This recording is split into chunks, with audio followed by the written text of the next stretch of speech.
안녕하세요. 이교수의 책과 사람 크리에이터 이현정입니다. 오늘은 오랜만에 시집을 한 권 들고 왔어요.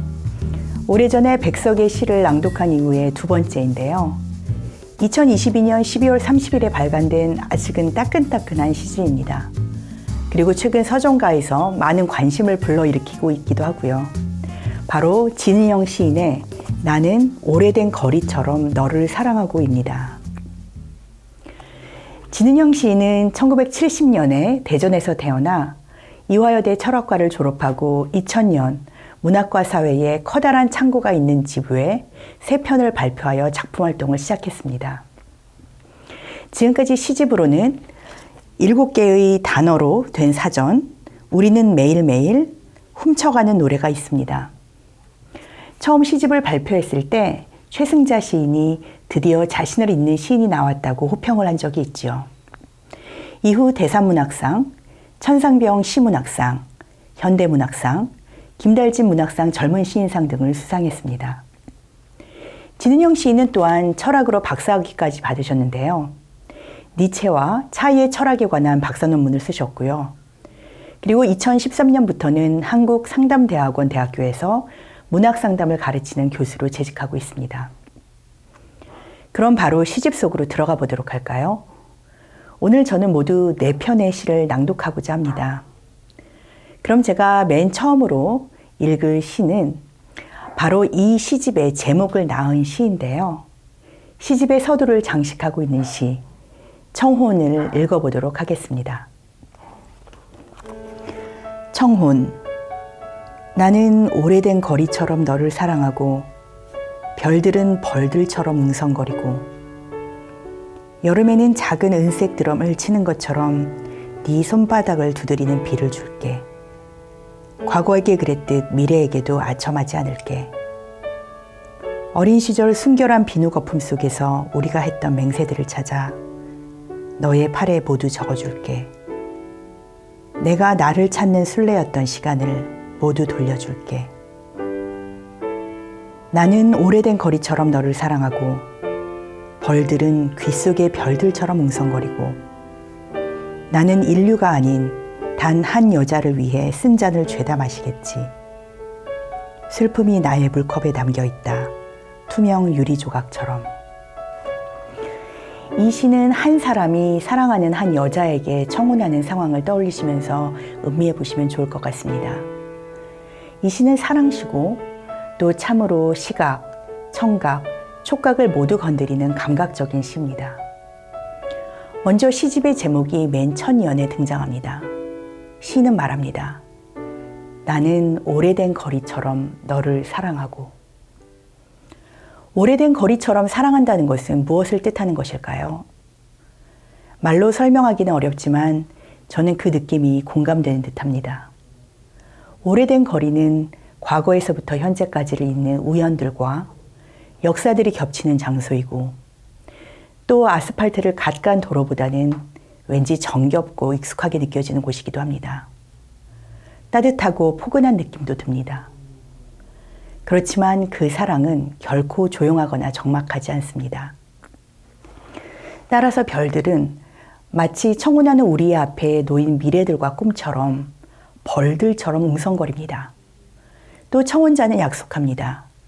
작은 은색 드럼을 치는 것처럼 여름에는 손바닥에 작은 소리를 내는 비를 주겠다고요. 청혼을 하며 그는 스스로에게 속삭입니다. 나는 인류가 아닌 단 한 여자를 위해 쓴 잔을 마시겠지. 쓴 잔을 마신다는 표현은 대표적인 기독교적 상징으로 상대방의 구원을 위해 희생한다는 뜻입니다. 청혼은 곧 그러겠다는 약속입니다. 그런데 그것은 가야 할 길이고 기꺼이 가는 길이긴 하지만 동시에 슬픔입니다. 마치 골고다 언덕을 올라갈 예수 그리스도가 그랬듯 앞으로 고난의 길을 걸어가야 한다는 슬픔이 마셔야 할 잔 속에 들어있는 것이겠죠. 그 슬픔은 투명 유리 조각처럼 지금은 보이지 않지만 청혼자에게 피를 흘리게 하거나 고통, 어쩌면 죽음까지도 안겨줄지 모릅니다. 두 번째로 소개해드릴 시는 사실이라는 제목의 시입니다. 사실, 별들이 움직이지 않는 물 위를 고요가 흘러간다는 사실, 물에 빠진 아이가 있었다는 사실, 오늘 밤에도 그 애가 친지들의 심장을 징검다리처럼 밟고 물을 무사히 건넌다는 사실, 한양대학교 옆 작은 돌다리에서 빠져 죽은 내 짝은 참 잘해줬다 사실은. 전날 내게 하늘색 색연필을 빌려줬다. 늘 죽은 사람에게는 돌려주지 못한 것이 많다 사실일까? 사실 나는 건망증이 심하다. 죽은 사람에게는 들려주지 못한 것도 많을 텐데 노래가 여기저기 떠도는 이유 같은 거, 그 사람이 꼭 죽어야 했던 이유 같은 거, 그 이유가 여기저기 떠도는 노래 같은 거, 사실을 말할 수도 있겠지만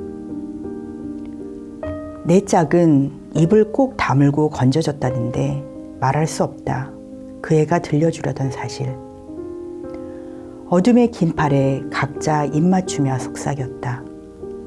산 사람대로, 죽은 사람대로, 사실대로.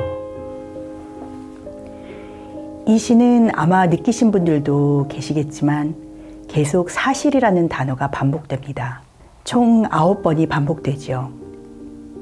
이처럼 계속 똑같은 단어가 반복되면서 시적인 운율이 느껴집니다.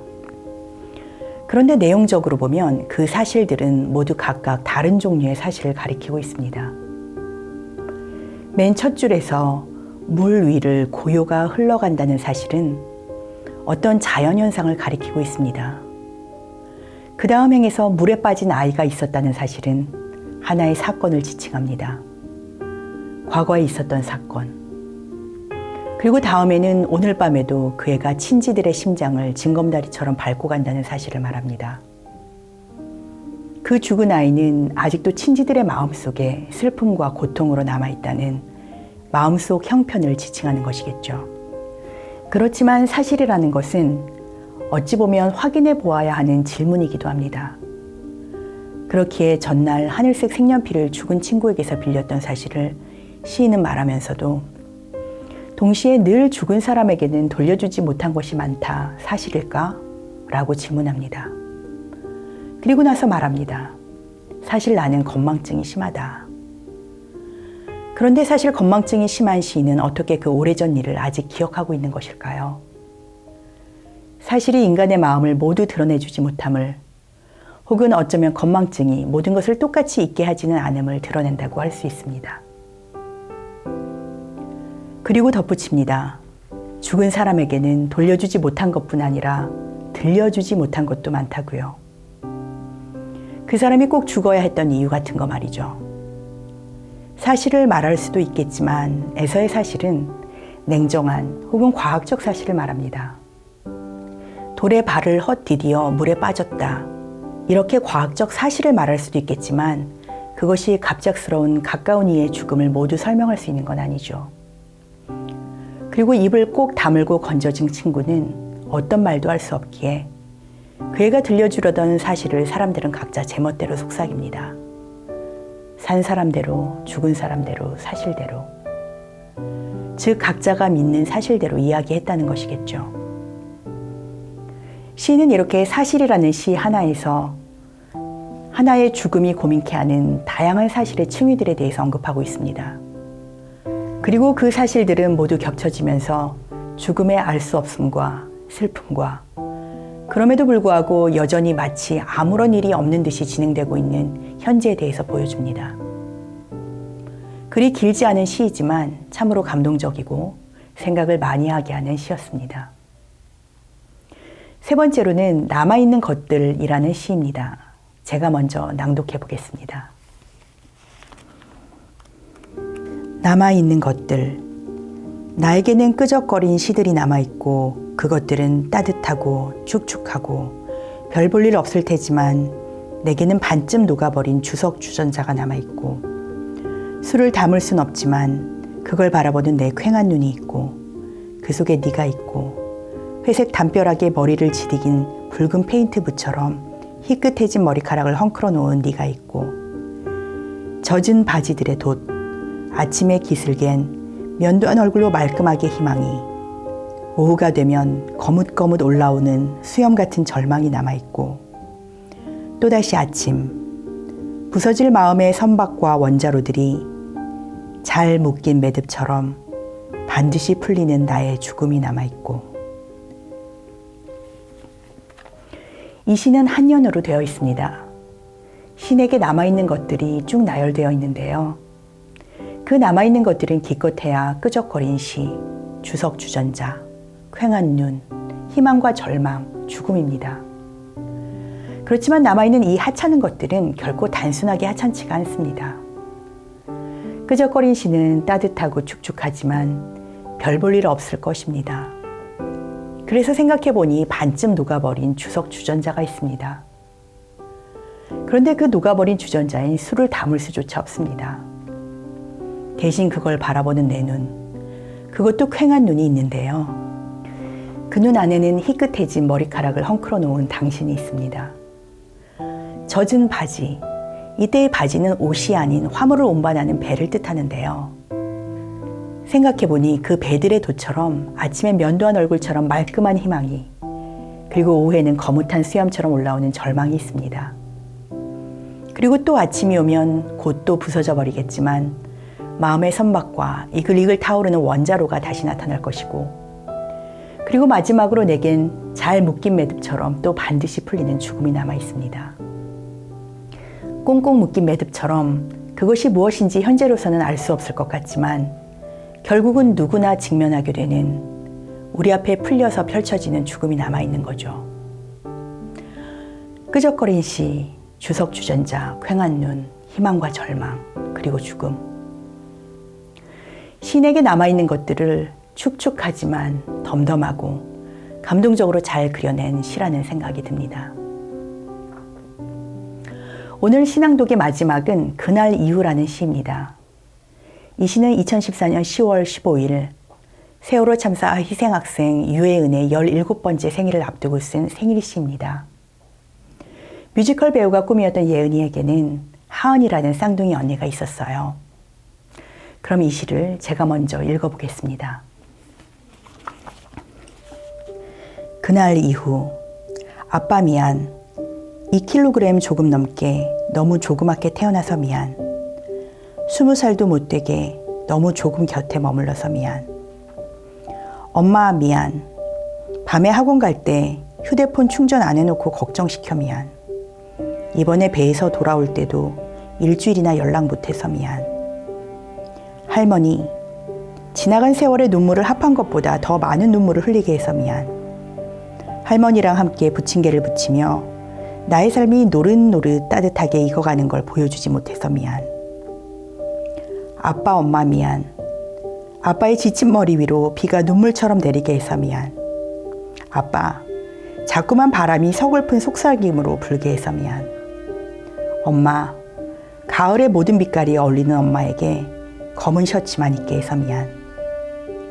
엄마, 여기에도 아빠의 넓은 등처럼 나를 업어주는 뭉게구름이 있어. 여기에도 친구들이 달아준 리본처럼 구름 사이에 햇빛이 따뜻하게 벌럭이고, 여기에도 똑같이 주홍빛 해가 저물어 엄마 아빠가 기억의 기둥들 사이에 매달아 놓은 해먹이 있어. 그 해먹에 누워 한숨 자고 나면 여전히 나는 볼이 통통하고 얌전한 귀 뒤로 긴 머리카락을 쓸어 넘기는 아이. 슬픔의 대가족들 사이에서도 힘을 내는 씩씩한 엄마 아빠의 아이. 아빠, 여기에는 친구들도 있어. 이렇게 말해주는 국어 선생님도 있어. 쌍꺼풀 없이 고요하게 둥그레지는 눈매가 넌 참 예뻐. 너는 어쩌면 그리 목소리가 곱니 생머리가 물 위의 별빛처럼 그리 빛나니. 엄마, 아빠, 벚꽃 지는 벤치에서 내가 친구들과 부르던 노래 기억나? 나는 기타 치는 소년과 노래 부르는 소녀들 사이에 있어. 음악을 만지는 것처럼 부드러운 털을 가진 고양이들과 있어. 내가 좋아하는 엄마의 밤길 마중과 분홍색 손거울과 함께 있어. 거울에 담긴 17살 맑은 내 얼굴과 함께 여기 사이좋게 있어.